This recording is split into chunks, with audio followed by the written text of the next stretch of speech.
Friends, आप लोग इस ब्लाउज के फिटिंग्स को ध्यान से देखिए। आज मैं आप लोगों को डायरेक्ट फैब्रिक में ब्लाउज सिलाई करना सही तरीका बताऊंगी।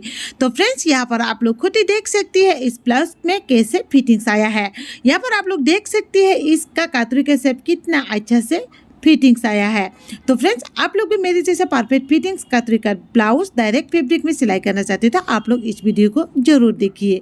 तो सबसे पहले देखिए, दोनों कातरी का शेप को बराबर कर कर लेना है। तो मैंने यहाँ पर देखिए दोनों कातरी का पार्ट को कुछ इस तरीके से बराबर कर कर ले लिया है।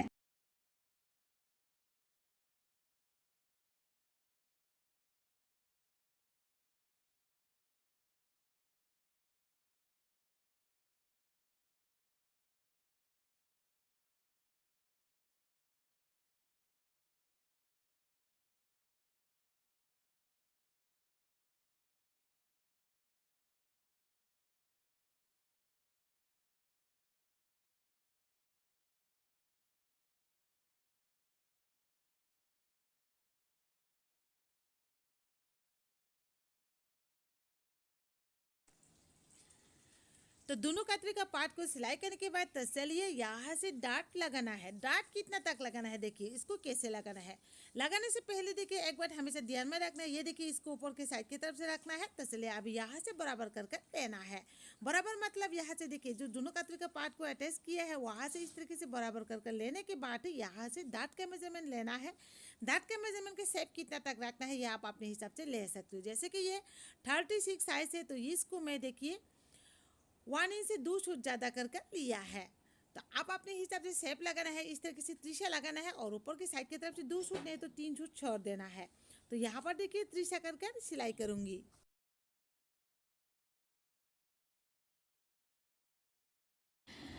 दोनों पार्ट को इस तरीके से डाट लगा लिया है। तो चलिए अभी यहाँ से आर्म होल का पार्ट को अटैच करना है। इसको देखिए कैसे अटैच करना है। दोनों फैब्रिक को देखिए सीधा साइड की तरफ से मिलाना है और उल्टा साइड की तरफ से सिलाई करना है। इस सिलाई को देखिए हमेशा हाफ इंच से ज़्यादा कर ही देना है। तो हाफ इंच से कभी भी कम कर नहीं देना है। तो चलिए यहाँ से कुछ इस तरीके से सिलाई करके डबल सिलाई कर लूँगी। डबल सिलाई करने के बाद किनारे से एक पीको करके ले लूँगी। उसके बाद दूसरा पार्ट को भी सेम तरीके से सिलाई करूँगी।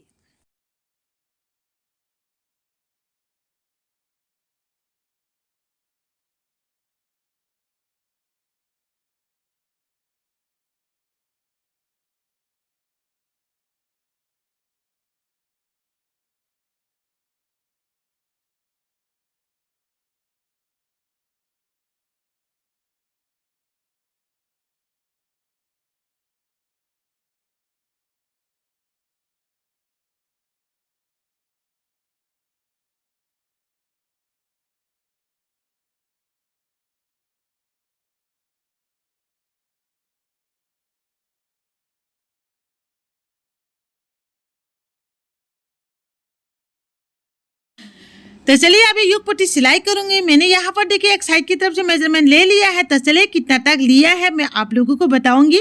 तो यहाँ से देखिए मैं 1.5 इंच तक लिया है, बीच में से देखिए 3 इंच तक लिया है और इस साइड से देखिए 2.5 इंच तक लिया है और यहाँ से देखिए 5 इंच तक नहीं तो 4.5 इंच तक रखना है। इस तरीके से लेना है। तो चलिए अभी युग पट्टी को कैसे यहाँ पर अटैच करना है। तो सबसे पहले देखिए युग पट्टी को इस तरीके से देखिए पहले 1 इंच का लगभग इस तरीके से फोल्डिंग करना है। ये डायरेक्ट फैब्रिक में मैं आप लोगों को सिलाई दिखा रही हूँ। अगर आप अस्तर के साथ सिलाई करना है तो पहले अस्तर और युग पट्टी को एक ही साथ में अटैच कर ले लीजिए। तो चाहो आप इसको पहले किनारे से पूरा घुमाकर सिलाई कर ले सकती हो अगर अस्तर लगाना है तो यहाँ पर देखिए डायरेक्ट फैब्रिक में सिलाई करना बहुत ही ईजी है। आप लोग यहाँ पर देख सकती है मैंने किस तरीके से इस ब्लाउज को सिलाई कर रही हो, आप लोग खुद ही देख सकती हो। तो चलिए अभी दूसरा साइड की तरफ से भी सेम तरीके से यहाँ पर 1 इंच का लगभग फोल्डिंग करना है, फिर यहाँ से सिलाई करूँगी। तो इस सिलाई को आप बहुत ध्यान में सिलाई करना है क्योंकि यहाँ पर देखिए इस सिलाई में ज़्यादा किनारे भी नहीं होना चाहिए, ज़्यादा साइड में भी होना नहीं चाहिए, बिल्कुल बराबर होना चाहिए। तो यहाँ पर देखिए 2 सूट का लगभग नहीं तो 3 सूट का लगभग और इस तरीके से एक सिलाई कर देना है। ये सिर्फ दोनों युग पट्टी में जो भी एक्स्ट्रा फैब्रिक मिलता है इसको काट कर लेना है। तो यहाँ पर आप लोग देख सकती है सिलाई कर ले लिया है। तो इसलिए अभी हुक पट्टी सिलाई करना है जैसे कि आई पट्टी। तो ये देखिए, ये जिस साइड में हुक का घर बनाना है उसी साइड की तरफ से है। इसको देखिए, हुक पट्टी को सीधा साइड की तरफ से लिया है, फिर उसका ऊपर में ब्लाउज का फैब्रिक को उल्टा साइड की तरफ से रखकर जिस साइड में हुक का घर सिलाई करना है उसी साइड की तरफ से इस तरीके से सिलाई करना है। आप लोग ध्यान से देखिए किस तरीके से मैंने यहाँ पर सिलाई कर रही है।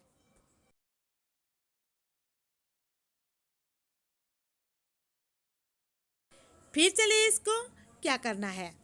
तो मैंने यहाँ पर फिनिशिंग की सिलाई देने के बाद इस तरीके से फोल्डिंग करूँगी। इस फोल्डिंग को देखिए मैं 1 इंच तक यहाँ पर फोल्डिंग करूँगी। 1 इंच से ज़्यादा फोल्डिंग करने से भी कोई दिक्कत नहीं है। जितना थोड़ा ज़्यादा फैब्रिक होगा फिर यहाँ पर कोई भी प्रॉब्लम नहीं होगा। तो आप 1 इंच से कभी भी कम नहीं लेना है। तो यहाँ पर देखिए, इसको भी बिल्कुल किनारे से बराबर कर देना है। फिर उसके बाद यहाँ पर हाफ इंच का लगभग और एक सिलाई देना है, जैसे कि हुक का घर को सीरियल बाय सीरियल रखने के लिए इस सिलाई को देना बहुत ही ज़रूरी है। एक साइड की तरफ से सिलाई कंप्लीट है आई पट्टी, तो चलिए दूसरा साइड का आई पट्टी सिलाई करूंगी। इसको देखिए पहले किनारे से फोल्डिंग करके लेना है। इसको मैंने देखिए 2 इंच तक लेकर काट किया है और यहाँ पर 2 सूट नहीं तो 3 सूट का लगभग फोल्डिंग करके सिलाई किया है। तो चलिए अभी यहाँ से इसको क्या करना है। फिर चलिए यहाँ पर देखिए, इसको सीधा साइड की तरफ से रखना है और बीच में जाकर छोटा सा प्लेट डाल देना है, क्योंकि ये उल्टा साइड की तरफ से जब भी पलटेगा तब आई पट्टी में खिंचाव ना हो, इसीलिए। फिर यहाँ से भी फिनिशिंग के लिए सिलाई दूंगी, ये भी आई पट्टी के साइड की तरफ से ही देना है। उसके बाद इसको देखिए उल्टा साइड की तरफ से इस तरीके से फोल्डिंग करना है, देखिए इस तरीके से। फिर यहाँ से एक कच्चा सिलाई देना है। हुक सिलाई करने के बाद इस सिलाई को खुलकर लेना है। देखिए, कातरी का ब्लाउज सिलाई करना बहुत ही इजी है, आप लोग खुद ही देख सकती है। छोटी छोटी स्टेप को ध्यान में रखकर सिलाई करने से आपका ब्लाउज मेरे जैसा बिल्कुल फिटिंग्स आएगा। तो यहाँ पर आप लोग देख सकते हैं, मैंने बराबर करके देख लिया है, हर जगह से ये बराबर है। तो इसलिए बैक साइड की तरफ से दांत सिलाई करना है।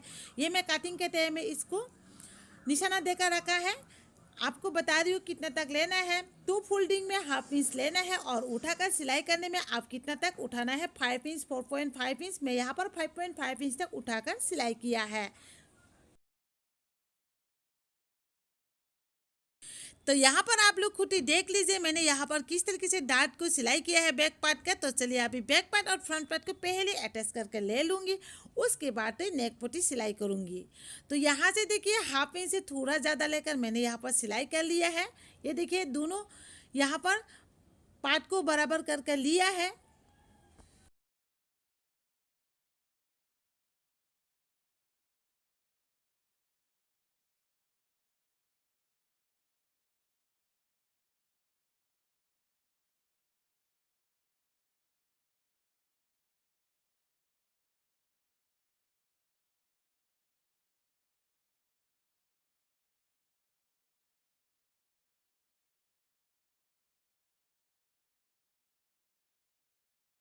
तो चलिए स्लीव अटैच करने से पहले कुछ इस तरीके से फ्रंट साइड की तरफ से बराबर करके देखना है। यहाँ से देखिए शोल्डर से यहाँ पर जो कतरी का पार्ट तक इस तरीके से दोनों पार्ट को बराबर रखना है। अगर ये पार्ट बराबर नहीं होने से आपका ब्लाउज एक साइड की तरफ से शोल्डर गिरने लगेगा, दूसरा साइड की तरफ से फिटिंग्स होने लगेगा।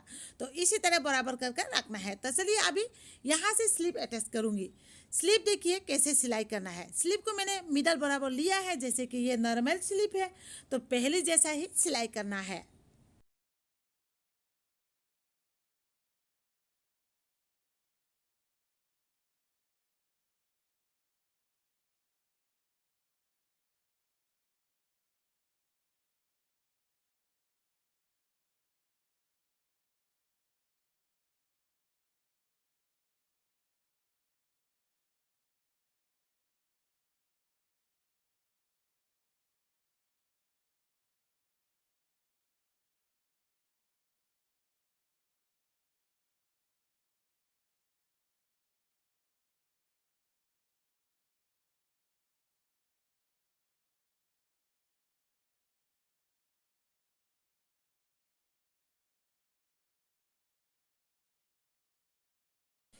फिर सीधे यहाँ पर स्लीव को भी डबल सिलाई देने के बाद यहाँ पर देखिए किनारे से एक पीको लगा लेना है।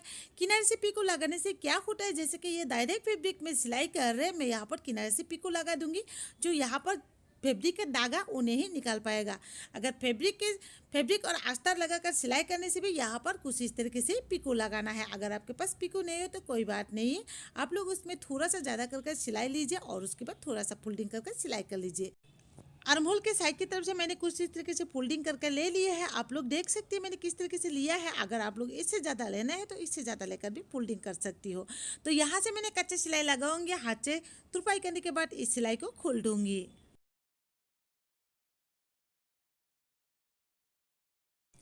तो चलिए दूसरा साइड के मोहरी को भी सेम तरीके से बराबर करके इस तरीके से यहाँ से कच्चे सिलाई लगाऊंगी।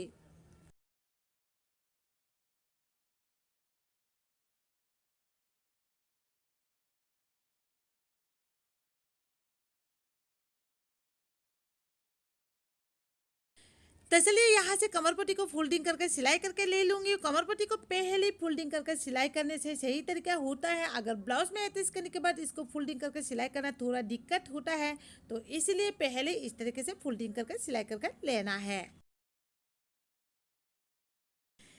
फिर चलिए अभी ब्लाउज में अटैच करना है। यहाँ से देखिए 1/2 इंच तक ही लेना है। मैंने यहाँ पर मेजरमेंट के टाइम में 1/2 इंच लिया है सिलाई के लिए। 1/2 इंच से ज़्यादा नहीं लेना है। 1/2 इंच से अगर ज़्यादा लेगा तो आपका ब्लाउज लंबाई में कम हो जाएगा। तो यहाँ से छोटा सा प्लेट डालना है। बीच में आने के बाद ही छोटा सा प्लेट डालना है। अगर प्लेट नहीं डालेंगे तो कमर पट्टी को जब भी उल्टा साइड की तरफ से पलटेगा तो अब इसमें कपड़ा खिंचाव आ जाएगा। इस तरीके से छोटी सी प्लेट डालने से खिंचाव नहीं आएगा। तो चलिए अभी यहाँ से भी फिनिशिंग के लिए सिलाई दूंगी।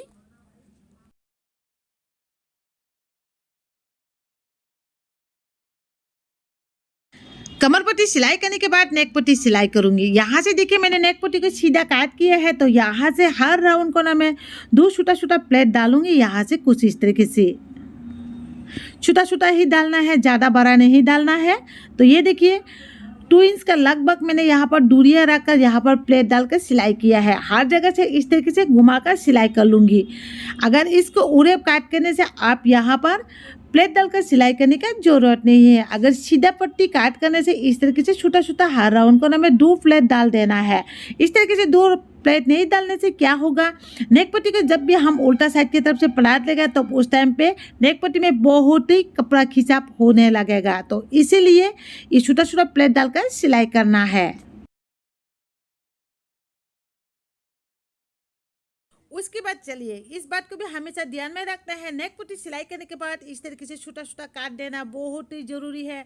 अगर इस तरीके से काट नहीं देने से आपका ब्लाउज का नेक कभी भी फिनिशिंग नहीं आएगा। ब्लाउज का हो, कमीज का हो, फ्रॉक का हो, किसी का चीज़ का हो, इसी तरीके से छोटा छोटा काट देना है। काट इतना तक ही देना है, सिलाई का बराबर तक देना है। फिर चलिए यहाँ से फिनिशिंग के लिए सिलाई दूंगी। यह भी नेक पट्टी का साइड की तरफ से ही फिनिशिंग की सिलाई लगाना है। कभी भी मेन फैब्रिक के साइड की तरफ से फिनिशिंग का सिलाई नहीं देना है। आपका ब्लाउज को फिनिशिंग का सिलाई नहीं देने से आपका ब्लाउज फिनिशिंग भी अच्छा नहीं दिखाई देगा। तो इसीलिए हमेशा फिनिशिंग की सिलाई को भूलना नहीं है, याद कर देना है। तो और एक बात हमेशा ध्यान में रखना है, नेक पट्टी के साइड की तरफ से ज़्यादा फैब्रिक नहीं रखना है। जो भी एक्स्ट्रा फैब्रिक है इसको काट कर देना है। इतना तक ही रखना है। जो हम 1/2 इंच तक फोल्डिंग करके सिलाई करेंगे उसी के हिसाब से ही रखना है। अगर ज़्यादा रखेगा तो नेक थोड़ा फूला फूला रहेगा, तो इसलिए कम रखना है। तो चलिए अभी यहाँ से देखिए क्या करना है। तो मैंने यहाँ पर स्लिप भी अटैच करके ले लिया है। तो देखिए स्लिप का साइड की तरफ से मैंने कुछ इस तरीके से सिलाई लगाऊंगी। ये बिल्कुल किनारे से लगा रही हूँ, इसके लिए मैंने कोई मेजरमेंट भी नहीं लिया है। तो इस तरीके से सिलाई करने से क्या होता है, हम ब्लाउज को कभी भी बड़ा करने में कोई दिक्कत नहीं होता है। मैंने यहाँ पर देखिए कमर पट्टी भी सिलाई पूरी कंप्लीट कर लिया है। तो आप लोग यहाँ पर देख सकती है मैंने किस तरीके से सिलाई किया है। यहाँ से कच्चा सिलाई दिया है, इसको हम बाद में हच्चे तुरपाई करने के बाद इस सिलाई को खोल दूंगी। तो चलिए अभी 36 साइज के हिसाब से मेजरमेंट लेकर यहाँ से सिलाई करना है। मैंने यहाँ पर 36 साइज के हिसाब से मेजरमेंट ले लिया है। अगर आप इसको थोड़ा सा लूजिंग पहनना चाहते हो तो आप थोड़ा सा लूजिंग फिटिंग्स कर सकती हो। अगर फिटिंग्स पहनना है तो यहाँ पर फिटिंग्स के हिसाब से मेजरमेंट ले सकती हो। मुझे यहाँ पर फिटिंग्स पहनना है तो मैं यहाँ पर अपने फिटिंग्स के हिसाब से ही यहाँ पर फिटिंग्स करूँगी। तो यहाँ पर मैंने 36 साइज के हिसाब से फिटिंग्स करके ले लूँगी। तो आप भी अपने हिसाब से फिटिंग्स करके लेना है। है। जैसे कि इस ब्लाउज में देखिए यहाँ पर एक्स्ट्रा फैब्रिक ज़्यादा होने से यहाँ पर आप लोग 38 साइज लोग भी इस ब्लाउज को पहन सकती हो, क्योंकि यहाँ पर कतरी का शेप ज़्यादा उस टाइम पे क्या होगा, फिट हो जाएगा। तो फ्रेंड्स आप लोग यहाँ पर देख सकती है कितना अच्छे से ब्लाउज का फिटिंग्स आया है। तो ऐसा फिटिंग्स आप लोग कहीं पर भी नहीं मिलेगा। अगर आप लोग भी डायरेक्ट फैब्रिक में ब्लाउज सिलाई करना चाहते हैं तो आप लोग इस वीडियो को जरूर देखिए।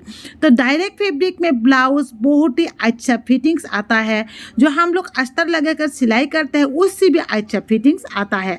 तो आप लोग खुद ही देख सकती है कितना अच्छे से ब्लाउज का फिटिंग्स आया है। तो फ्रेंड्स आप लोगों को वीडियो पसंद आया है तो प्लीज़ चैनल को सब्सक्राइब कर लीजिए और साथ में बेल आइकन को जरूर क्लिक कीजिए।